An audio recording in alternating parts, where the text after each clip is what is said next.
বন্ধুরা আবার একটা নতুন ভিডিও নিয়ে চলে এসেছি। এই ভিডিওতে আলোচনা করব সোনার দামের ব্যাপারে। আজ শুক্র এবং শনিবারে সোনার দামের আপডেট। 1 গ্রাম হলমার্ক 22 ক্যারেট সোনার দাম ৬,৮৮৫ টাকা, আগের দিনের থেকে 40 টাকা কমেছে। 10 গ্রামের দাম ৬৮,৮৫০ টাকা, মানে 400 টাকার আবার কম হয়েছে। তো ৭০ থেকে ৬৯ এবার ৬৮-র ঘরে পড়েছে। এবং সেই হিসাবে যারা একটু দামি গহনা বানাতে চান 24 ক্যারেট সোনা, তার 1 গ্রামের দাম ৭,২৪৫ টাকা এবং 10 গ্রামের দাম ৭২,৪৫০ টাকা। এখানেও 400 টাকা কমেছে। তো 74 থেকে 73 এবার 72,000-এ পড়েছে। এবং যারা গোল্ড কয়েন বা সোনার বার সংরক্ষণ করতে চান 24 ক্যারেট পিওর গোল্ড সেটার দাম 7,210 টাকা, 40 টাকা কমেছে। এবং 10 গ্রামের দাম 72,100 টাকা, 400 টাকা কমেছে। এর সাথে জিএসটিও অ্যাড হবে এটার ক্ষেত্রে।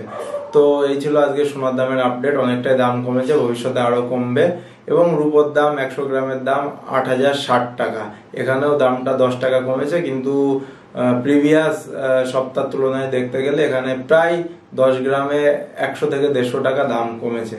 তো ওভারঅল সোনার উপর দাম এখন কমতির মুখে। এরপরে ভোট যত শেষ হবে আরো দাম কমবে, এটা ধরেই নেওয়া যায়। তো এরকমই আরো ভিডিও পেতে হলে অবশ্যই চ্যানেলটা সাবস্ক্রাইব করো। নমস্কার, আবার পরের ভিডিওতে দেখা হবে।